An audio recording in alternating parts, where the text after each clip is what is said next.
E agora sim, a partir deste ponto, diretamente também para o YouTube, pelo canal do Estúdio Mercearia, a gente recebe o nosso convidado no Bloco Entrevista.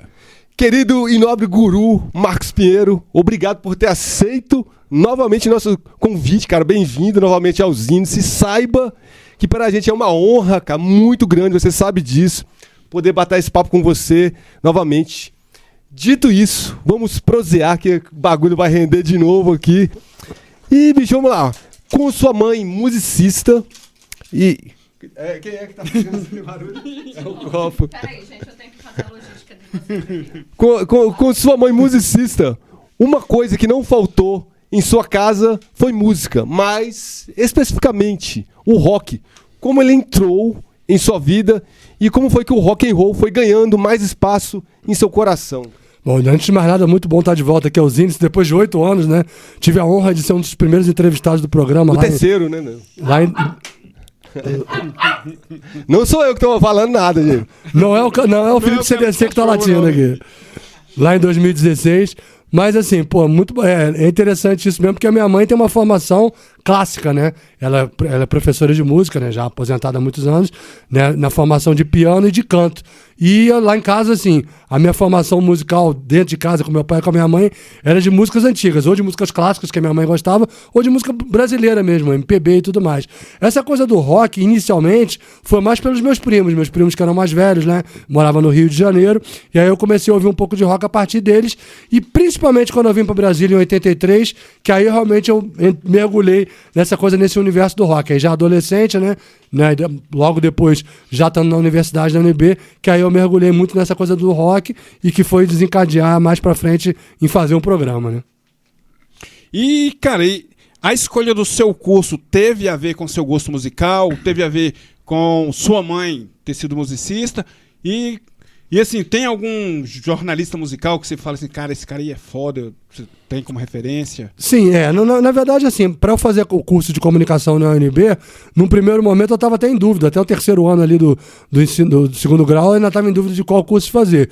Mas eu percebi que eu tinha ali uma afinidade com a parte de comunicação e tal, até fiz aqueles testes ali de aptidão, né, aqueles testes que a gente faz assim, para tentar de coisa, e comunicação estava entre as opções. Aí eu acabei fazendo comunicação, né, e aí acabou que dentro do curso de comunicação, é engraçado que num primeiro momento eu não trabalhei necessariamente com a parte de cultura, de música, mas com parte de esporte, que é uma coisa que eu gosto também, que eu acompanho, né, desde garoto, desde pequeno, principalmente na questão de futebol e tal, e eu dentro da faculdade de comunicação eu comecei a fazer trabalhando muito na área de esporte, mas depois de formado aí eu passei a trabalhar nessas duas áreas, no esporte e na cultura, né. Eu, durante um tempo, trabalhei no Correio Brasiliense, na área de esporte, mas também fazendo alguns freelas na parte de cultura, e depois na Rádio Cultura FM, entrando na própria rádio. E, cara, jornalistas musicais que me assim, uma revista que foi meio uma bíblia pra mim na época, nos anos 80, né, que foi a época que eu fiz faculdade, era a revista Bis, né? Era uma revista, cara, que, pô, num momento pré-internet, que você não tinha o acesso às informações tão fácil como a gente tem hoje, né? Aquele momento ali, a revista era uma revista que trazia muitas informações de bandas, de artistas que estavam lançando discos lá fora, até do próprio rock nacional, de coisas do underground também, né, do independente, e ela foi uma revista muito bacana. Eu gostava muito de artigos do Pepe Escobar, do Fernando Naporano, galera que morava na Inglaterra e que trazia muitas dessas informações para o público brasileiro, né? E mais para frente, outros né, jornalistas, o próprio Lúcio Ribeiro, o Flash, né, o Zé Norberto Flash, que são mais contemporâneos, mais atuais, que sempre estão trazendo essas novidades. Então são algumas referências que eu tenho dentro do jornalismo musical. Cara, e assim, dentro do Correio Brasiliense, você abriu um portal, né, cara, gigante pro rock de Brasília, né, cara? Eu acho que quando você meio que saiu do Correio Brasiliense, essa porta se fechou de uma maneira que ninguém consegue meio que abrir mais aquela porta dentro do Correio Brasiliense, né, cara? Aí eu queria que você falasse um pouco dessa importância de jornalistas que são do rock, gostam de rock, tentar abrir essas portas dentro dos jornais, como você fez no Correio Brasiliense, né, cara? Porque foi um período que o rock brasileiro voltou novamente à terra, né? Porque ele estava afogado, né, cara? E o que você fez, assim, com o que você faz hoje em dia com o CUT 22 ainda, mas que você fez no Correio Brasiliense, você deu voz de novo ao rock, né, cara? Essa questão do Correio Brasiliense, desse processo que teve e de abertura para o som independente, para as bandas independentes, ele começou, na verdade, com o próprio Carlos Marcelo, né? O Carlos Marcelo, existia um caderno no Correio Brasiliense, né, um suplemento chamado X-Tudo, e dentro do X-Tudo existia uma página chamada Garagem, né? Essa página dentro do X-Tudo era uma página que abria espaço justamente para as bandas, para os artistas que estavam ali na independência, na garagem. O Carlos Marcelo fez esse trabalho inicialmente, depois o Bernardo Catesini retomou já sem o X-Tudo, sem o caderno, mas com uma página dentro do Correio Brasiliense, e depois eu assumi isso. Aí eu fiquei uns bons anos ali fazendo essa página ali, e junto comigo tiveram vários jornalistas, parceiros, colegas, a Daniela Paiva, Gustavo Torinho, o Pedro Brant, o Thiago também com a gente. Então, assim, vários jornalistas que fizeram parte dessa equipe que estava ali abrindo espaço, entrevistando, abrindo espaço para os artistas independentes. E foi, cara, um período muito bacana. E, infelizmente,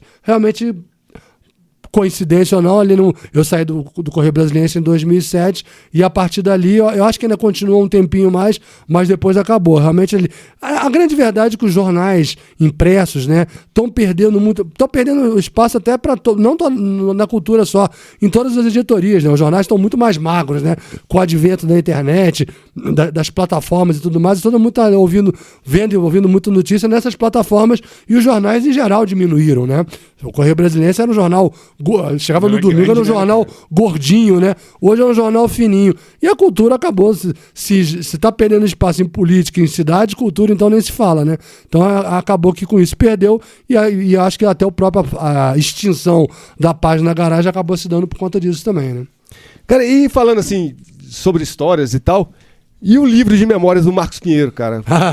Quando sairá? Como a sua memória é muito boa, cara, muito boa mesmo. Eu acredito que essa guardada publicação vai dar mais de 1000 páginas, eu acho, né, velho? Já tem uns 10 anos que o povo me cobra isso, pelo menos, aí, acho que desde a época do Cult 22 Rock Bar, que a galera me fala sobre isso.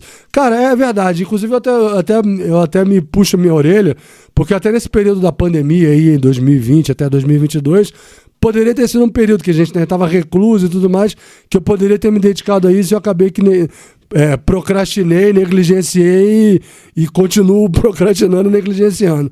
Mas vai rolar. Um dia vai rolar. Assim, é porque eu acabo me envolvendo com uma série de coisas. O próprio programa, o Cult 22, eu faço outro programa que é o Cult Brasil, e outras atividades que eu faço de discotecagem, assessoria de imprensa, produção, eventos e tudo mais, acaba que me toma um tempo que eu deixo de dedicar. Chega no final de semana, quando eu não tenho coisas para trabalhar nesse sentido, eu quero meio que descansar e esfriar a cabeça. Mas eu tenho que fazer isso mesmo. Eu acho que é importante tentar traçar uma linha a partir de memórias minhas, mas traçando junto com o Cult 22, né, cara? Porque quer queira, quer não, o programa fez 33 anos agora em outubro, né? Então é uma história que está muito ligada, entrelaçada, né, ligada com a música de Brasília, com o rock de Brasília, nesses últimos 33 anos. Então acho que dá para contar as histórias a partir do Cult 22, das minhas memórias, tentar fazer uma linha em relação a isso.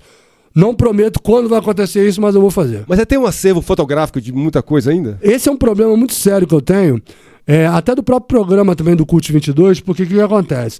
A gente começou o programa nos anos 90, 91 propriamente. E ali, naqueles primeiros anos, a gente não tinha todos os recursos que a gente tem tecnológicos hoje, de MP3, essas coisas todas, que você grava paralelamente, computador. A gente não tinha nem computador na época, né? Então, assim, eu não tenho, por exemplo, dentro do Cult 22, eu não tenho a memória dos programas, porque e com outro detalhe, a gente fazia o programa ao vivo. Então, assim, a gente não tinha como gravar paralelamente como a gente faz hoje. A gente faz ao vivo e grava paralelamente porque tem um recurso do computador. Naquela época não tinha. Então, assim, eu até brinco para as pessoas, eu tenho a gravação de uma entrevista, não sei o que, no 90. Cara, guarda isso para mim, pelo amor de Deus, que eu não tenho. Você tem uma coisa que eu não tenho, entendeu? Então, assim, é uma coisa que realmente é necessária para mim ter para uma memória do programa. E paralelamente, isso também é questão fotográfica, porque, assim, hoje, com recursos de celular e todas as coisas que tem, mas, assim, antigamente você não levava a máquina fotográfica para fazer um negócio, câmera, né? Era diferente. Então, assim, muita coisa disso aí tá na minha memória, né? Da minha cabeça, mas eu não tenho o registro, ou em áudio, ou em imagens, essas coisas todas. Enfim, temos algumas coisas, dá para recuperar a partir de outras pessoas, temos que levantar isso aí, né? A gente fez alguns projetos do Cult 22 em estúdio, que a gente tem registros fotográficos aí sim, com câmera e tudo mais, então a gente vai tentar um dia que eu realmente sentar para me dedicar a esse projeto de fazer uma minha biografia, um livro aí sobre o Cult 22 e meu e tal, a gente tem que resgatar isso de alguma forma. O Carlos Marcelo, que é um grande parceiro seu, né, cara? Também foi um grande incentivador, ainda, né? Sim. Do rock de Brasília e tal. Se ele se propusesse a te ajudar nesse livro? Ah, não, com certeza não. Tem duas pessoas que com certeza me ajudariam muito nesse resgate, tanto o Carlos Marcelo quanto o Abelardo Mendes Júnior. Abelardo que ainda está até hoje comigo fazendo o quadro 69 dentro do Cult 22, que o Abelardo ele começou a colaborar com o Cult já na virada dos anos 90 para os 2000 e entrou efetivamente no programa em 2001. Então, assim, ele é um cara que tem uma história muito grande e ele é fotógrafo também, né? Tá trabalhando muito com a questão de fotografia, ele é jornalista como eu, mas tem trabalhado muito com essa parte de fotografia. Então, ele com certeza seria uma pessoa, além do Carlos Marcelo, que poderia me ajudar muito. Com certeza, assim. Eu acho que num dia que eu... Vamos nos dedicar, até porque o Carlos Marcelo ainda tem o fato de ter a expertise de ter lançado livros, né? O primeiro livro dele, inclusive, sobre o Renato Russo, né? O Filho da Revolução, que ele lançou, se não me engano, em 2009, e depois ele lançou outros livros também no decorrer do coisa, até romances e tal. Então, com certeza, ele seria uma pessoa que me ajudaria muito nesse trabalho aí de resgate da memória do Cult 22 também. Quer aproveitar que você vai falar em livro, né, bicho? Eu vou mostrar aqui, mostra aí pro povo. Isso aí é um livro escrito pelo Chacal, vocalista da banda Óbitos, lá do Piauí. E também ele tem a participação dele aqui, na Voz do Punk, que é sobre a história do punk, lá no Piauí, em Teresina. Adquiram, é um livro bem legal, cara. Muito e daqui bacana. uns dias vocês vão adquirir o livro do Marcos Pinheiro. Daqui a uns anos. Bora ver som aí, bora ver o Cobra Spell com The Devil Inside of Me. Esse foi a Cobra Spell com The Devil Inside of Me. É quase ao vivo, Só o CDC que acha que as pessoas pensam que é ao vivo, coitado. É uma ilusão, né, cara? A gente engana direitinho. Então, Marcos, em décadas passadas a gente teve aqui o ACB Rock, né, cara? E agora no DF que nasceu o Setorial Cultura Rock. Como você acompanha esses movimentos aí, cara? E qual suas esperanças aí? O que você nutre de esperança com esses projetos? Cara, eu acho que acho que uma das grandes dificuldades que a galera do rock, na música independente em geral, mas já que estamos falando aqui de rock, tem, é justamente se juntar nessas coisas dos coletivos, no sentido de você poder organizar um calendário, organizar divulgações, organizar atividades. Eu penso assim, as bandas elas se formam com o objetivo de tocar, né? Aí tem o processo de ensaio e tudo mais, mas a gente percebe que grande parte das bandas tem uma enorme dificuldade de fazer a sua própria divulgação, né? Então, assim, eu sempre brinco que o ideal é que uma banda tivesse tem uns músicos para tocar, mas que tivesse um produtor, um assessor de comunicação, de imprensa e redes sociais, alguma coisa assim, para poder desenvolver esse trabalho. Mas a gente sabe que isso aí demanda grana e coisa que a maioria das bandas não tem, né? Ou tem que tirar do bolso, ou, né, um dos caras da banda se divide nas funções de produtor e comunicação. O underground não gera receita. Exato. Né? Fica mais complicado, né? Então eu acho que esses coletivos, como agora tem o Setorial, como teve a ABC Rock e outros que surgiram também ao longo desse período, tiveram vários coletivos aí, tem a intenção e tem o objetivo de tentar aglutinar essa galera que trabalha com as bandas ou das produções para poder unir em prol de uma coisa comum. Porque eu acho que um importante salto que essa galera está tentando dar é a questão de políticas públicas, né? Porque assim, você conseguir fazer shows e fazer divulgações e tal, até você consegue, mas você precisa de políticas públicas para fomentar isso. Porque para tocar de graça, A gente, né? já faz isso aí. Você já faz o CDC e vocês fazem isso há 500 anos, entendeu? Então assim, você vai lá e bota numa praça pública, bota ali num espaço, junta as caixas de som lá e fala, mas precisa ter uma coisa que incentive, que profissionalize a formação dessa galera toda, né? Então, assim, a partir de emendas parlamentares, a partir de políticas públicas de fomento, você vai conseguir ter verba para realizar os eventos, para o artista ser remunerado, não só a banda, mas a galera que está trabalhando na produção, galera técnica, holds, essas coisas todas, pessoal da comunicação, o pessoal da produção. Então, isso é muito importante. Eu acho que esse é o grande salto que coletivos precisam ter, eu acho que estão tentando ter, nesse sentido de políticas públicas, de parcerias, de coisa. Porque, cara, a gente não vê em tantos outros estilos musicais ou manifestações artísticas esse tipo de fomento. Porra, por que não vai ter no rock, cara? Porque, assim, quer queira, quer não, às vezes as pessoas perguntam, o rock, Brasília ainda é a capital do rock? Cara, pode não ser no sentido de que não tem hoje bandas de rock em nível nacional famosas, mas, cara, a produção de rock aqui em Brasília, cara, ela é prolífica, cara. Olha o tanto de banda que você tem, de vários estilos, do pop rock até o som extremo. Você tem vários estilos, e fazendo shows, e lançando discos, e gravando videoclipes, e aparecendo, e de uma certa forma, tem que fomentar isso, cara, porque eu acho que aí no rock, dentro da juventude da galera de Brasília, mesmo o rock perdendo a importância e a relevância que ele teve em outros tempos, né, para outros estilos, mas eu ainda vejo como o principal estilo musical, né, que se produz dentro de Brasília. Então tem que fomentar essa galera, cara, tem que botar essa galera pra trabalhar e principalmente ser remunerada, né? Parar com essa coisa de ficar só trabalhando fazendo de graça, que chega uma hora... Tá ouvindo, né, CDC? Né? Não, a gente tá no mesmo barco, Cult 22, vocês com os Zines, é a mesma coisa, acaba que a gente faz isso por amor, a gente gosta, né, a gente, se amarra e estamos aí há anos fazendo isso porque a gente gosta de fazer, mas, cara, a gente, né, merece ser remunerado, e nós e todos que estão nessa cadeia produtiva, né. Cara, a próxima pergunta vai quase nessa linha aí. Assim, o programa Cult 22 fez 33 anos agora em outubro, e é um marco muito importante, cara. O que te fez começar, o que te faz prosseguir, cara? E qual a sua avaliação desses tantos anos devoto à grande música rock, cara? Cara, o programa começou em outubro de 1991 e na época que aconteceu?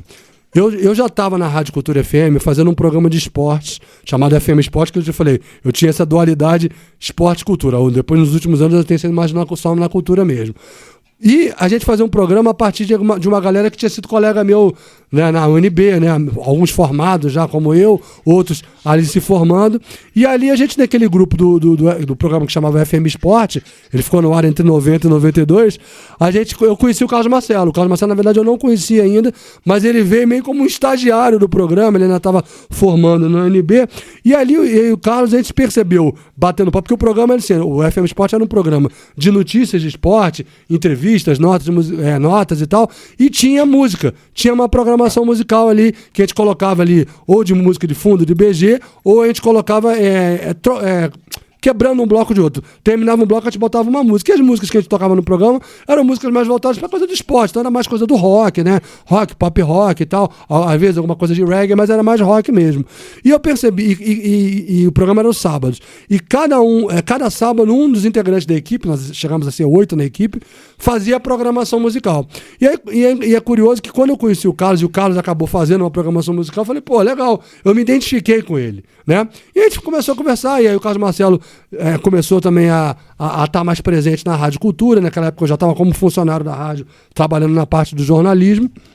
O Carlos, ele começou a fazer um programa, quer dizer, na verdade ele assumiu um programa chamado Ideia Nova. Era um programa que tinha começado na rádio com um outro funcionário da rádio, que fazia um programa voltado para lançamentos da música internacional, essas coisas assim. E o Carlos Marcelo começou a colaborar com ele e aos poucos meio que assumiu o programa. E aí o Carlos Marcelo deu essa identidade que o Ideia Nova teve, que era mais voltado para o indie rock, né? Lançamento do indie rock, o resgate do indie rock. Então, na verdade, o Ideia Nova é até mais antigo que o Cult 22. E a partir daí eu falei, Carlos, por que a gente não faz um programa, já que Brasília tinha até lá a alcunha de capital do rock, mas nunca teve uma rádio rock, uma rádio que tocasse rock ali 24 horas por dia, vamos fazer um programa, né, sei lá, de 2 horas de duração, que toque rock de todos os tempos, que venha lá dos primórdios dos anos 50 até os dias de hoje e que navegue por todos os estilos do rock, vai do pop rock até o som extremo. E aí nasceu o Cult 22 aí. A gente até, uma das inspirações que a gente teve, foi uma reportagem que saiu na Bis, né? Eu tinha falado da Bis aqui hoje, falando de uma discotecagem que o Joey Ramone tinha feito, saiu do show dos Ramones, lá em São Paulo. Ele foi pro estúdio eu não lembro se foi na Brasil 2000, acho que foi na Brasil 2000, pra fazer uma discotecagem na madrugada lá em São Paulo, lá ele tocando as músicas que ele curtia e tudo mais. Falei, pô, que massa, né, velho? Por que a gente não pode fazer isso aqui em Brasília, algo semelhante nesse sentido? E aí, cara, surgiu, depois de aí gravamos pilotos, né, elaboramos, debatemos lá com a galera que na época não estava na direção da rádio, de fazer um programa nesse sentido, de fazer um rock bem abrangente, um programa de rock bem abrangente, e o Cult 22 nasceu. E, cara, desde então, né, 33 anos de programa, cara, é isso, é amor, né, velho? A gente gosta do rock, eu acho muito bacana, eu acho muito prazeroso, não só estar tocando rock internacional, seja lançamentos ou resgatando coisas antigas, mas recebendo e abrindo espaço para a galera de Brasília. A gente sabe o quanto que a galera é carente de espaços na mídia, de palcos, etc. Então é muito prazeroso que a galera venha, que nos procure ou que eu vá atrás mesmo para chamar a galera. Pô, vocês estão lançando um disco, vamos fazer um show nesse final de semana? Vamos lá. Programa na sexta-feira à noite, é uma loucura, né? Eu sacrifico a minha noite de sexta-feira que eu podia estar curtindo ou até descansando e tudo mais, para fazer um programa ao vivo, que eu acho isso massa. Tá ali no estúdio, recebendo, e com o tempo o programa, né, foi se adequando às tecnologias, então fazendo transmissão pelo YouTube, já fez pelo Facebook, já fez coisa pelo Instagram. Então, assim, a gente vai adaptando com as novas tecnologias para poder atrair um público mais novo, né, e ao mesmo tempo tá dando uma dinâmica pro programa. Então, cara, é isso. Não dá para explicar, é amor mesmo, é paixão por fazer uma coisa e tá recebendo a galera e podendo estar debatendo ideias e trazendo informações para os ouvintes também. E desde o começo, a gente tem que deixar isso registrado também, né, cara? Que o Cult 22, desde a primeira programa, sempre tocou bandas independentes, né, cara? Sim. Sempre abriu espaço, todo o programa do Cult 22 tem bandas que estão estreando ali, lançando seu material pela primeira vez. O Cult 22 toca. Isso, né, cara, é um apoio sem precedentes, né? Que o rock tem na figura do Cult 22, né, cara? Por isso que eu insisto na tecla da estátua do Marcos Pinheiro como o grande... Porra, desliga essa porra aí, bicho. Quando a grande figura do rock de Brasília, cara. É estátua em vida quando só depois que morrer. Agora. Tem que ser em vida. Homenagem em vida, porra. Aliás, você falou esse negócio das bandas, né? De tocar as bandas independentes. Eu lembro, assim, a gente realmente tinha, desde o início, do espaço para tocar as bandas, mas ainda era uma coisa que ainda estava, como o programa, a gente ainda estava experimentando, né? Ali, finalzinho de 91, ali, quando o programa estava começando, a gente ainda estava experimentando. E eu lembro que a primeira pessoa que foi lá na Rádio Cultura levar a fitinha demo foi o Marcelo Lins, que na época era guitarrista da banda Restless. E aí eu falei, banda de metal aqui de Brasília. Então eu falei, cara... Daí o Marcelo, aí vieram outros também. Aí eu falei assim, pô, Carlos Marcelo, vamos, né? O Carlos Marcelo dividir a produção e a apresentação comigo, né? Ele fez isso durante os primeiros 5 anos do Cult 22. Então eu falei, cara, vamos criar um bloco específico pra tocar demo. Era Cult Demo, inclusive, né? Porque era demo mesmo, fita demo das bandas de Brasília. Aí depois... logo vieram das bandas nacionais, então a gente foi começando. Então, assim, realmente foi um espaço que a gente abriu logo no início do programa. Não tinha, eu não vou dizer que foi logo no primeiro programa, nos primeiros programas, mas logo ali nos primeiros meses do programa ali, 1 mês e meio, 2, a gente começou a abrir esse espaço mesmo para ficar fixo, porque também a gente não tinha esse material. Não adiantava também a gente sair, abrir o espaço sem ter o material, mas as bandas procuraram a gente. E isso é que é muito louco, né? Porque, assim, muita gente descobriu o Cult 22, a gente não tinha rede social, não tinha nada em 1991, ouvindo alguma coisa que estava tocando no rádio na sexta-feira à noite. Alguma zoada diferente. O cara estava ali mudando de rádio, mudando de estação, de repente 100,9 ali, tocando um Sex Pistols, tocando, sei lá, um metal, tocando um indie, um rock clássico. Falei, caramba, velho, que legal isso, né? Então, assim... Isso é que é muito louco, né? Que hoje a gente tem que fazer um rebolar para divulgar tanto o programa, com tantas redes sociais, e naquela época o cara descobriu espontaneamente, organicamente, ouvindo a rádio, né? Naquela época a divulgação do Cult 22 era uma chamada na programação da Rádio Cultura, ponto, não tinha mais nada. E as pessoas descobriram e curtiam. A gente saía, o programa na época era de 10 à meia-noite, né? Hoje é de 9 às 11, né? Já há mais de 10 anos que é de 9 às 11. A gente saía do programa meia-noite, ia ali pra 109 Sul, ali pra rua ali do Beirute e tudo mais, e, cara, a galera vinha comentar, pô, eu ouvi não sei o que no programa das bandas e tal. Cara, então assim, é um feedback, né? Parece uma coisa meio saudosista falar isso, mas era um feedback muito legal e era muita coisa. E muitas pessoas que falavam como conhecer o programa. E nisso, ouvindo na rádio, de repente ouvi o som não sei o quê, e achei, caramba, que incrível, isso tocando na rádio em Brasília e tal. Justamente porque Brasília não tinha, e não tem até hoje, né? Uma rádio que fosse especificamente de tocar rock em geral, etc. Né? Eu até tenho histórias assim de amigos meus, né, cara, e tal, que o pessoal fala assim, porra, sexta-feira a gente marca depois do CUT 22, em tal lugar depois do CUT 22. O pessoal esperava pra ouvir o CUT 22. Ou era ponto de conta pra se reunir pra ouvir o programa e depois fazer outra coisa. E a pessoa chegar pra você e falar, porra, só sai de casa depois do CUT 22, ou sexta-feira eu escuto o CUT 22. É uma referência. Pra caralho, né? Não, e a gente fazia promoções com cartas, né, galera? O ouvinte mandava carta, né? A galera pedia música, fazia bloco de musical a partir de cartas, ou sugestões, ou interação. Quer dizer, é um outro tempo, né? Pra uma galera mais jovem, pra uma molecada hoje, eu tô falando o grego aqui, né? É uma coisa surreal, mas era isso, era a nossa realidade ali nos anos 90, né? E como foi o salto de programa pra rádio online, cara? Que além de ter o CUT 22, tem outros programas, inclusive o Zinice, que tá na Rádio CUT 22. A gente passou por uma experiência até bem desagradável quando em 2012, até agradeço o CDC, que o CDC foi um dos líderes no movimento de resgate do CUT 22. A gente teve uma situação desagradável na Rádio Cultura, com a então direção da rádio, que foi o momento que nós tiramos o programa do ar. Foi o único momento que o programa ficou realmente fora do ar, que foi entre maio de 2012 e outubro de 2013. E eu lembro que na época o CDC e outra galera de artistas e produtores e tal, abraçaram a causa do CUT 22 aí, falaram, não, velho, não vamos deixar isso acontecer, não vamos deixar isso acontecer. Enfim, foram problemas internos que aconteceram na rádio e que foi uma decisão nossa, não foi nem, isso a gente sempre deixa claro, não foi que tiraram o programa do ar. A gente tomou a decisão de sair do ar porque a gente se sentiu desrespeitado, questões técnicas, questões internas que estavam acontecendo lá. E nesse momento a gente estava com o bar ainda do CUT 22, Rock Bar lá no Lago Norte, no CA7, do Lago Norte, e aí a gente resolveu, eu fiquei pensando assim, eu conversei com o Abelardo e falei, pô, a gente podia fazer, já que o programa tá fora do ar, a gente podia fazer, sei lá, um canal de web rádio, né?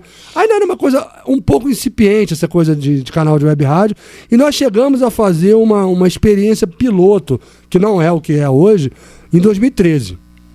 A gente chegou a botar um canal no ar, ele ficou aqui um ano e pouco, mas assim, eu tinha um pouco de dificuldade também, acho que até as plataformas operacionalmente eram um pouco mais complexas. Hoje é bem fácil de operar, mas eram complexas, e eu acabei que eu não dei continuidade a isso. E acabou que o próprio CUT 22 acabou voltando, né, para o Dial, na época na Transamérica, em 2013 e tal. Então eu acabei que meio que abortei o projeto, ficou lá tocando e abortei. Mas aí, quando foi 2018, eu resolvi voltar a pensar na ideia. Eu vi que eu comecei quer dizer, passaram uns 4 anos mais ou menos, eu comecei a olhar mais ou menos as plataformas e vi que estava mais fácil para administrar e coisa. Vamos colocar de novo. Então em 2018 eu voltei, né, assinei uma outra plataforma e voltei a colocar, aí inicialmente só colocando as músicas e tudo mais.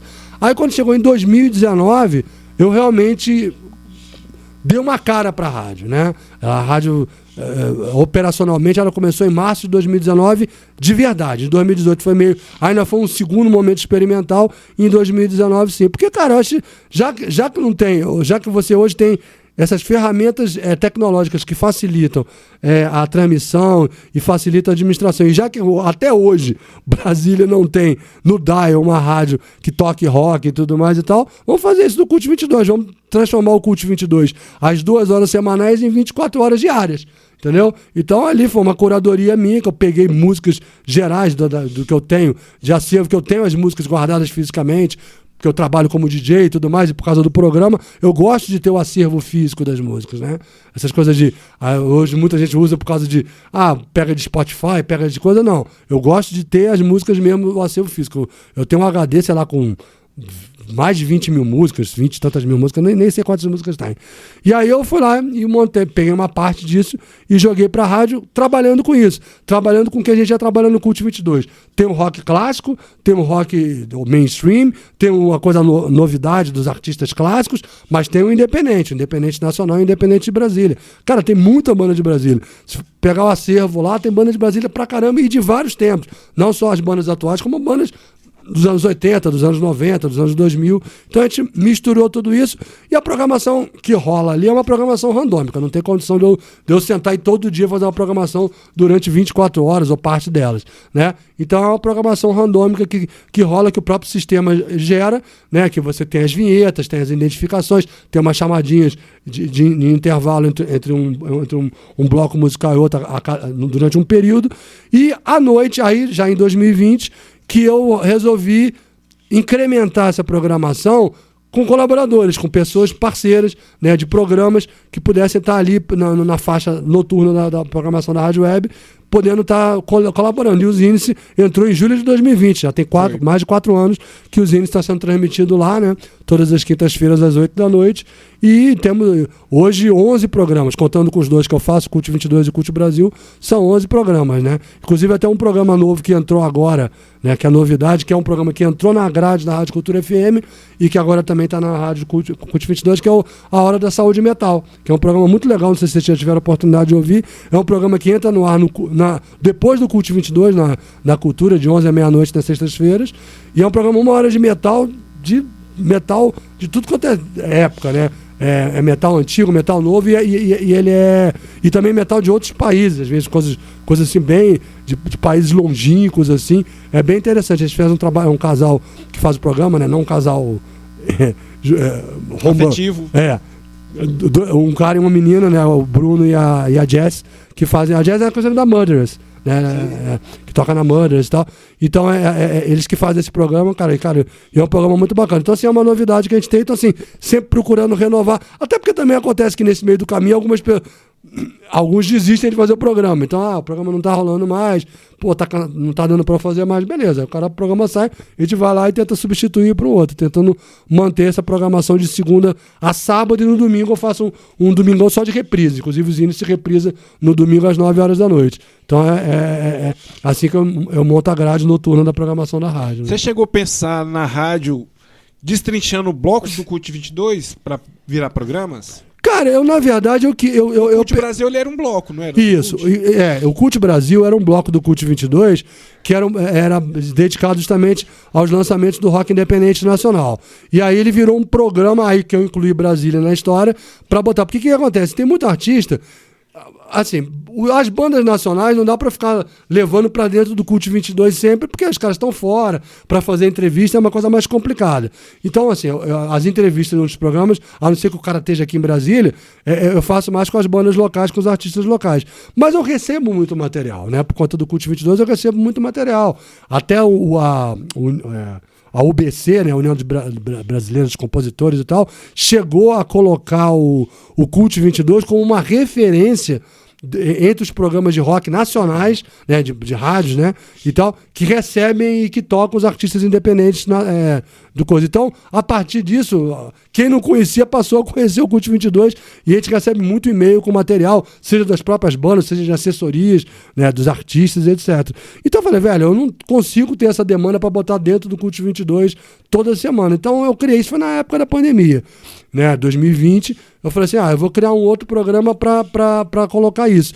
E às vezes os artistas também estão lançando singles, não estão lançando um trabalho inteiro, mas estão lançando músicas separadas. Então também é um bom momento, que às vezes eu não tenho oportunidade de tocar dentro do Cult 22, eu botei do Cult Brasil.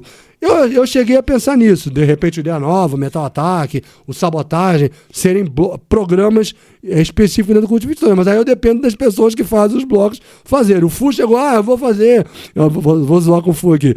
O Fu, tô com a camisa até com o macacão aqui hoje. O Fu chegou a dizer, quero fazer um programa de sabotagem na rádio, Cult 22. Beleza, você faz? Faz. Mas o Fu, velho, né, frenético e maluco, não é muito disciplinado e muito organizado com essas coisas de sessões de horário. Eu falei, velho, eu senti que ele não ia dar conta, faz o teu bloco lá no Cult uma vez por mês, que tá de beleza, já tá colaborando pra caramba.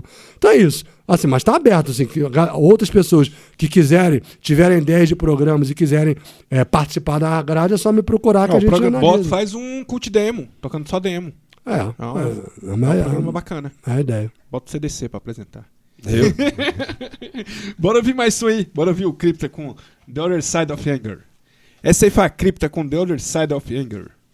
Marquinhos, o Cult 22, cara, foi um bar, um reduto concreto para o rock que infelizmente durou pouco tempo.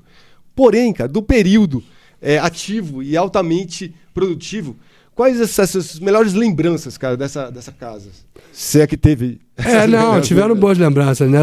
Eu sei que eu já me queixei muito do bar em entrevistas, em bate-papos e tal, mas assim, foi uma experiência, né? Na verdade é exatamente isso.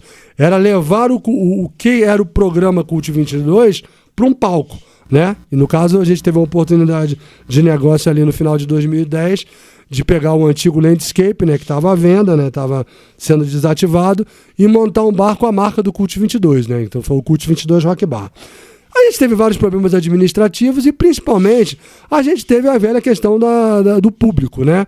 Porque o que a gente tinha como proposta ali no bar? A gente queria fazer o que a gente fazia com o Cult 22, programa. Ou seja, dar espaço, dar palco para as bandas autorais. Eu não tenho nada contra o cover é necessário, enfim, existe o lado comercial da coisa, mas, cara, tantos pubs e tantos bares já fazem isso, já dão espaço pro cover. A gente queria ir na contramão, a gente queria ir no autoral. A gente teve, ao longo de 2 anos e pouco que o bar funcionou, a gente fechou em março, a gente inaugurou em janeiro de 11 e fechou em final de março para abril de 13. Então foi 2 anos e 2 meses, mais ou menos, que o bar funcionou. Cara, 85% da programação, mais ou menos, foi de bandas autorais, de artistas autorais, entendeu? Então, assim, é uma novidade, né? Era uma coisa que, pra época, eu acho que até um tanto quanto revolucionário. Hoje a gente tem, por exemplo, a Infino, que é um bar que, pô, né, um espaço que tem dado muito espaço para autoral e que é muito legal, porque não é só rock, ali tem, vai da MPB, do samba até o metal extremo. Vai ter o Mystifier amanhã lá, entendeu? Teve o Mystifier. Vai ter. Mas assim, e o bar do Cult 22, cara, o que eu acho assim, era pra mim, que mora em Taguatinga, longe pra caralho do plano, a questão de acesso era difícil, né, cara? Exato. Então, complementando, a gente deu esse espaço, mas é exatamente isso. A gente teve essa dificuldade porque era ali no Lago Norte, era no CA7, era no início do Lago Norte, né? Próximo ali do shopping e tudo mais. Então, assim, entrando no Lago Norte não era difícil chegar. O problema é de quem vinha de mais longe, que vinha de Taguatinga, vinha de outras cidades, ou havia até da Asa Sul, de repente lá do final da Asa Sul e tudo mais. Para quem morava ali no plano não era tão complicado assim, mas para quem morava em outras cidades, sim. Então, assim, a gente enfrentou esse tipo de problema. Enfrentar o próprio problema que as próprias bandas autorais têm da formação do seu público, porque você tem... Porque assim, entenda, a gente tinha um bar que você poderia frequentar o bar independente da programação que estava rolando, porque você tinha um ambiente externo, onde você tinha ali um telão, um som mecânico, ouvindo rock em geral, então era um bar de rock, né? E lá dentro tava rolando o palco mesmo lá com shows, ou DJs, etc e tal. Beleza. Você podia, não conheço essa banda, mas vou lá curtir um rock. Só que acabava que muitas das pessoas, que a maioria das pessoas que frequentavam o bar, frequentava conforme a pauta, conforme a atração da noite. Entendeu? Porque, na verdade, eu tinha que cobrar de todo mundo, porque ali o sistema você tinha que entrar e tinha que pagar ali o couvert, a entrada do coisa. Era uma entrada irrisória, era R$10 na época, que se até hoje cobra R$10, né, não era irrisório, não era caro. Mas era mais ou menos o preço médio da entrada dos shows. E aí, cara, tinha as pessoas que optavam de ir e não ir, tinha questão de acesso e tal. Lei seca, naquela época não tinha Uber. Se as pessoas não fossem de carro, teriam que pegar um táxi, que era mais caro. Então tinha todas essas dificuldades. E tem um outro fator também, que na época, vocês lembram, tinha muitos shows gratuitos ali no centro da cidade, ali no Museu da República e tal. E era irônico, muitas das bandas que tocavam no bar no Lago Norte por R$10, tocavam de graça ali colado na rodoviária. Então, assim, até isso também foi um fator complicador nesse processo, né? Mas, enfim, foi uma experiência. Tivemos noites maravilhosas, cara. Pô, eu tenho orgulho de dizer, muitas bandas que depois se vieram se destacar na cena de Brasília, não digo que nasceram, mas elas começaram a fazer muitos shows a partir do Cult 22. Scalene, Dona Cislene, o Lafusa na época já estava um pouco mais conhecido, né? O Lupa não chegou a tocar lá. Até bandas mais pesadas e tudo mais. começaram ali, ou começaram a ter uma primeira oportunidade de palco. O pessoal do Dona Silene, até o Bruno teve recentemente no Cult 22, está com outro projeto, ele falou que o primeiro disco do Dona Silene, eles financiaram o disco a partir, acho que foi o primeiro disco, a partir de shows que eles fizeram, de cachês que eles ganharam, a partir de shows lá no Cult 22. Cara, pô, isso é super gratificante você saber disso, entendeu? Então, esse retorno, esse feedback das bandas, da oportunidade que a gente deu, foi muito grande. Pô. Foram mais de 470 bandas que tocaram diferentes, que tocaram no bar em 2 anos e pouco. Tiveram bandas que fizeram, sei lá, 8, 10 shows ao longo desse período lá no bar. Mas diferentes foram mais de 470 bandas, cara. Mais de 120 DJs diferentes também. Cara, esse é um número muito significativo. Claro que contribuíram para isso também projetos que a gente fez. O GRV fazia o Caça-Bandas lá nas quartas-feiras, que levava sempre 4 bandas por semana lá, entendeu? Isso também contribuiu muito para essa diversificação de artistas e bandas que tocaram lá. Mas, cara, é isso. Foi um espaço que foi muito importante, eu acredito, para aquele momento da cena ali entre 2011 e 2013, mas como você falou, Felipe CDC, infelizmente, não durou tanto tempo. A gente gostaria que tivesse durado mais. E, cara, o que você lembra da coletânea de Cult 22, que lançou em fita cassete, e o que deu de visibilidade essa coletânea ao programa? A Cover Demo? Isso, Cult Cover Demo. Isso, a gente lançou algumas coletâneas ao longo do Cult, mas a primeira foi a Cult Cover Demo, que foi em 1993. Na época a gente estava comemorando 2 anos do programa, e a gente, cara, teve uma ideia, eu e o Carlos Marcelo, tivemos uma ideia de juntar algumas bandas de Brasília para fazer versões livres. As bandas escolhiam qual a versão que queria fazer. E aí, cara, a gente juntou ali um time bacana, né, velho? A gente juntou ali Raimundos, Little Quail, Právida, Oz, Low Dream, BSBH, Restless. O Dungeon ia participar do projeto. Eles até chegaram no estúdio pra gravar, mas acabou dando problema e não gravaram. Eles iam gravar Born to Be Alive, pra você ter ideia, assim. Então, assim, Mata Hari, Deve Ser, entendeu? Então, assim, a gente procurou, dentro do espectro do rock, juntar banda indie, banda de hardcore, punk, metal, rock em geral. Então, assim, procurar dentro da diversidade que o Cult 22 tem dentro do navegando dentro do rock, para trabalhar com esses estilos. Então a gente acabou juntando 12 bandas, cada um fazendo suas versões livres, Restless fazendo Beatles, DFC fazendo The Cure. Então, assim, bem inusitados. Raimundos fazendo Desculpe, mas eu vou chorar, de Leandro e Leonardo, né? Mas numa versão do Raimundos. Então, assim, foi muito gratificante, foi muito legal essa experiência, né? A gente fez ali em 2 estúdios na época, no Artimanha e no Zen, né? 2 estúdios que funcionavam ali no Brasília Rádio Center, ali no início da W3 Norte. E aí a gente fez o lançamento dessa fita, foi feito na última feira de música, que foi um projeto magnífico que aconteceu aqui em Brasília nos anos 90, no Teatro Garagem do Sesc. A lotação do Garagem, eu lembro. Assim, tava muito cheio. Tava lotado lá dentro e lá fora, assim. Se tivesse mais espaço, entrava mais gente. Muita gente ficou de fora e não conseguiu entrar, foi muito cheio.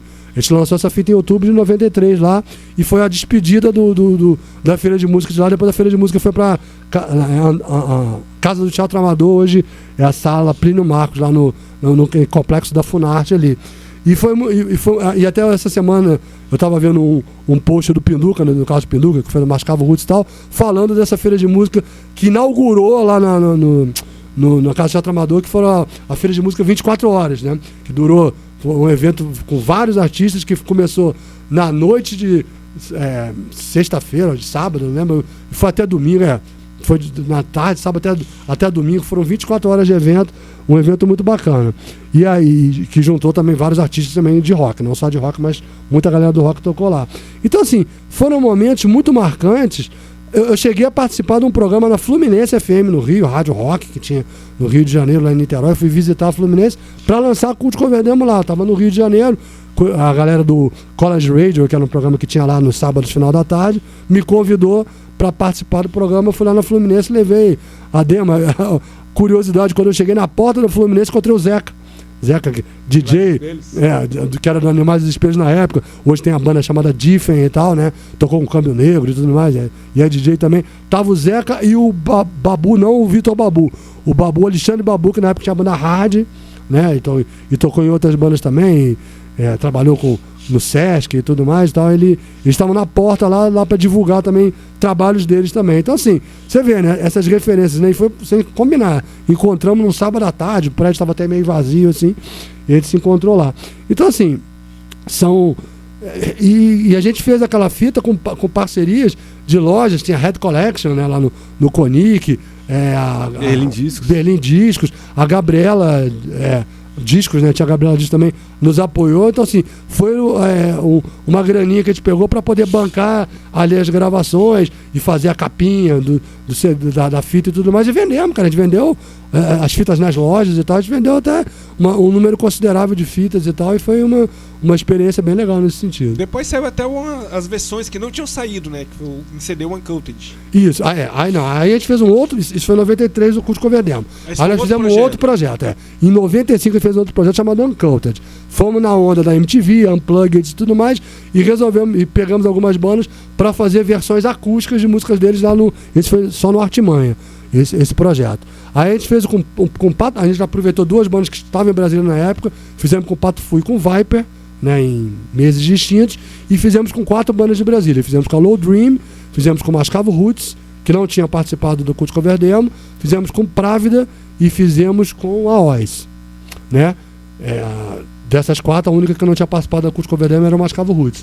E aí a gente e foi legal esse projeto, porque assim, a gente tinha um tempo X de estúdio para as bandas poderem gravar, e as bandas gravavam quantas músicas quisessem. Aí, cara, o Právida chegou a gravar 10 músicas num tempo lá.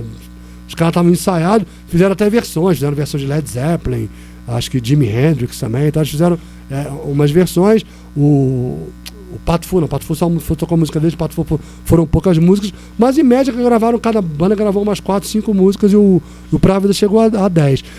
E a gente transformou isso em especiais dentro do Cult 22, que eram bate-papos com as bandas e as gravações. E aí depois a gente lançou isso CD como Uncoated, né, com esse projeto Uncoated, que a gente até teve um problema na época, porque o Mascavo Roots... Não, a gente, com as bandas de fora, a gente acabou não colocando no CD, porque tinha problemas com as gravadoras e tal. A gente ia lançar o CD só com as bandas de Brasília. Mas atrasou um pouquinho, porque tanto o Mascavo Roots quanto o Právida eram do Banguela. Quer dizer, o Mascavo Roots lançou o disco pelo Banguela e o Banguela distribuiu o disco do Právida, né? O Právida tinha gravado de forma independente e o Banguela distribuiu. E aí, por conta disso, foi no momento que, como o Banguela durou pouco tempo, o Banguela durou acho que menos de 2 anos, no momento que a gente ia lançar o disco, o Banguela estava meio que se desfazendo, né? Então a gente conversou com o Miranda, conversamos com o Nando Reis lá dos Titãs, e a gente teve um probleminha ali meio jurídico para poder liberar as fonogramas para gravação. Tanto que o disco a gente lançou no programa em 95, mas o disco físico mesmo só foi ser lançado no início do ano seguinte, em 96. Tanto que o show de lançamento a gente fez lá no Garagem, lá no Sesc, em 96. Né?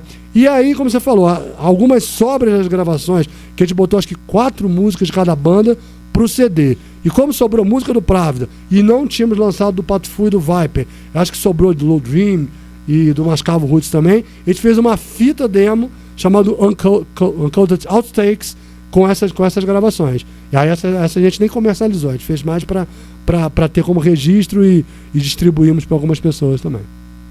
Mas, cara, 2025 batendo na porta, e eu quero saber quais os planos estão traçados para o Cult 22 para o próximo ano, e os seus planos individuais também, né, cara? Visto que você tem o seu trabalho com assessor de imprensa, DJ, correria toda que você faz, né? Essa parada sempre, né? Que você não para, né, velho?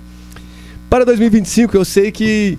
Não, para 2026, né, cara? Eu sei que podemos contar com a sua candidatura como deputado.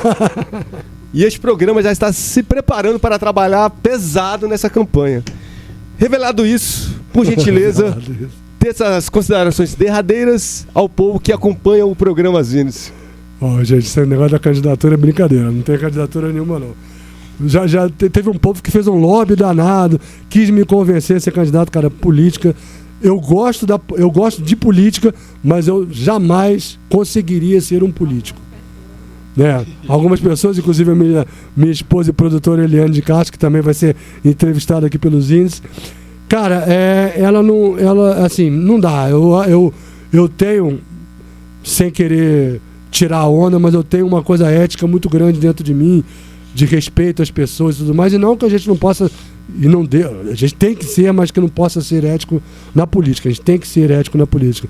Mas a gente sabe, né? A gente não é ingênuo e sabe que nos bastidores, o que acontece nos bastidores, você fica, ou você não vai conseguir emplacar nada e vai se frustrar, ou você vai ter que meio que se corromper e fazer o jogo político e que me incomodaria muito fazer.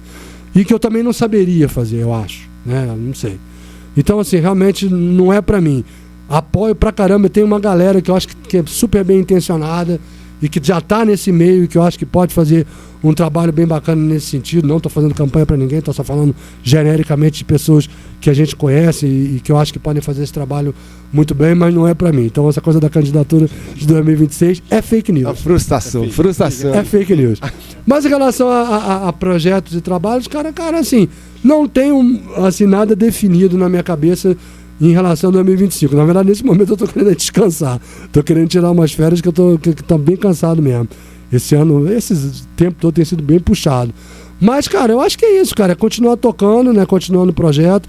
Eu fiquei muito feliz de ter voltado pra Rádio Cultura mesmo. A gente ficou, pra quem não sabe, a gente ficou 1 ano e 9 meses fora da cultura. Fazendo na Rádio Cotemos, que foi uma experiência muito bacana. Agradeço pra caramba ao Armando e a Patrícia Mosner pelo espaço. A gente fez lá no Galpão 17. Foi muito bacana, foi uma experiência. E foi uma coisa meio louca, né? Porque a gente tava voltando de uma pandemia, ficamos 2 anos fazendo programa gravado, eu gravando dentro de casa, e no momento que eu teria a oportunidade de voltar para o estúdio, houve um outro problema na Rádio Cultura, também com a outra direção que a Rádio Cultura teve isso no início de 2022, 10 anos depois praticamente daquele outro problema que nós tivemos anteriormente. E aí a gente acabou saindo. Aí, nesse caso, o programa foi tirado da rádio, não foi um desejo nosso. Mas, cara, a Rádio Quatro Tempos nos acolheu com o maior carinho, fizemos o programa lá durante 1 ano e 8 meses e foi muito bacana, uma experiência muito bacana. Mas também tivemos, não um problema, mas aí questão interna da Rádio Quatro Tempos, que teve que desativar o estúdio que eles tinham no Galpão 17. E aí, por conta daquela questão do ao vivo, de receber as pessoas e tudo mais, a gente não teria mais a possibilidade de fazer isso com a Rádio Quatro Tempos. E aí, paralelamente, cara, por uma incrível coincidência, e grata coincidência, a nova direção da Rádio Cultura, a atual direção da Rádio Cultura, nos convidou, eles estavam querendo resgatar programas que tinham saído da emissora e, nos acolheram de novo e tal, e a possibilidade de voltar e ter um estúdio e voltar a fazer ao vivo e ter toda a memória afetiva que a gente tem de estar na Rádio Cultura foi muito importante para a gente retomar. O programa voltou no final de novembro de 2024, né, 1 ano praticamente, e aí a gente ficou muito feliz de estar lá e ter esse retorno dos ouvintes, né? Apesar de todas as plataformas, de toda a tecnologia, ter o barato da galera estar ouvindo o programa no rádio, ali no carro, e eu recebi vários stories e várias imagens, eu tô ouvindo aqui no carro, e a galera marcando o Cult 22, que legal ouvir o programa de novo no rádio, é muito bacana. Então, assim, dei essa volta para dizer, não tenho hoje um plano concreto de novidades para 2025, mas de tocar essa história do Cult 22 e tudo mais, e quem sabe até o livro, né, que todo mundo reclama aí. Por favor, né, cara? Quem sabe? Cara, a última pergunta para finalizar. 2025, a gente pode saber que o Marcos Mendes estará usando uma camisa do manto sagrado rubro-negro nas ruas? Jamais. Jamais. Isso aí é uma coisa assim que não tem condições. Acho que nem na outra encarnação, velho. Nem na outra encarnação. Cara, é a questão de eu sou fluminense, né? Porque quem me conhece sabe. E a questão da identidade com o Fluminense vem da família, né? Meu pai, que eu passei pro meu filho também, é uma coisa que estamos falando de memória afetiva aí do programa, é a memória afetiva familiar, de Maracanã, de garoto, que eu sou do Rio de Janeiro, eu morei até em 83, eu morava no Rio de Janeiro, então eu tenho toda essa memória afetiva que é irreversível, infelizmente. Felizmente ou infelizmente. O que aconteceu com o Fluminense do ano passado para esse ano, bicho? Cara, é uma conjunção de fatores desagradáveis, assim, que vai desde erros de planejamento, contratações equivocadas, teimosia de treinador, jogadores que caíram de rendimento, é uma série de coisas, mas enfim. Perdão, até engasguei. Se sobrevivermos a não sermos rebaixados, eu acredito que vai acontecer isso. Enfim, vai ser o nosso título desse ano. Infelizmente, não. A gente ganhou, né? No início do ano, a gente até ganhou a Recopa Sul-Americana. na final com a LDU lá em final de fevereiro. E foi isso. Foi a única alegria que o Fluminense deu esse ano, porque depois de um ano glorioso que foi 2023, esse ano foi terrível. Beleza, é isso aí, cara. Mais uma vez, cara, muito obrigado. Você está ligado que tanto eu quanto o Frajola, a gente te admira pra caralho enquanto pessoa, em programa nem se fala, né, cara? E a gente sabe da sua importância e sempre, cara, a gente fala pra todas as pessoas o tamanho da importância do CUT 22 e da sua pessoa também, né, cara? Pra cena do rock de Brasília, pra cena do rock do Brasil, pô, e do mundo também, né, cara? Muito obrigado, cara. Aliás, assim, a gente tem uma parceria muito bacana. O Def Slam começou exatamente um ano antes do CUT 22, né? 4 de outubro, né? Só que em 1990, a gente começou em 91. Então, assim, o CDC é sócio majoritário lá do CUT 22. Sempre que é possível ele vai lá para falar dos eventos dele, dos lançamentos, das coisas que ele está produzindo e rolando. Cara, isso é muito bacana. Frajola também. Então, assim, a gente tem uma parceria e que eu falo sempre em relação também às rádio webs, né? A gente faz encontros da galera das rádio web, dos programas também dentro do CUT 22. Não existe rivalidade, não existe competição. Porque seria uma bobagem, tá todo mundo remando no mesmo barco, tá todo mundo na mesma merda, sendo bem sincero. Claro, né? Falando no português bem claro. Mas é isso, cara. A gente tá todo mundo na mesma situação. Então, assim, essa parceria, essa união é muito importante. O Frajola tinha falado do negócio dos coletivos, né? Essa coisa. Cara, se não tivesse a união na cena, dos programas, dos canais de comunicação, das bandas, dos artistas, dos produtores, cara, a coisa não vai pra frente. Não adianta, tá todo mundo... Cara, um se projeta mais do que o outro, um tá num momento melhor do que o outro, isso é normal, isso acontece. Mas não significa que esse que tá mais projetado não possa ajudar o que tá ali começando em condições mais precárias ou piores. Então, assim, tem que se ajudar, velho. Tem que todo mundo dar as mãos e é isso que fortalece a cena. Assim, foi isso que fez o rock de Brasília se projetar nos anos 80, se projetar nos anos 90, ter também na sua relevância em anos subsequentes. Porque a produção está acontecendo. Eu não conheço as bandas de Brasília. Brasília não tem banda pra caralho. É só você procurar. E hoje você tem tanta facilidade de procurar, é só não ter preguiça. É só não deixar os algoritmos das plataformas te dominarem, nem a grande mídia te dominar. Tem tantos canais alternativos, tem tantas coisas, tem programas, tem web rádios, tem zines, tem um monte de coisa que estão produzindo e que estão mostrando esse outro lado da cena musical. Procura, pesquisa, olha, cata, vai no Google, vai 500 formas de você descobrir esses artistas das bandas. É só se mexer. E procura prestigiar, vai nos shows, forma um público para essas bandas novas, cara. É tão importante. Tem uma banda... você gosta da banda X, que de um som tal. Procura uma banda similar, com uma sonoridade similar, independente aqui de Brasília, para você conhecer, para essa banda poder, lá na frente, ser tão grande ou ter o tanto destaque como essa banda que você já gosta, nacional ou internacional. É isso. Sim, bora fechar com o som, então. Bora fechar com Kids Grace, com Não Dá Mais. Maravilha. Dá o pause? Ou será que é melhor nem dar o pause? E a partir deste momento, agora também no YouTube, pelo canal do Estúdio Mercearia, vamos receber o nosso convidado aqui no bloco Entrevista. Grande satisfação de receber o nosso guru aí, cara, o cara que mais inspira a gente aí, grande Marcos Pinheiro.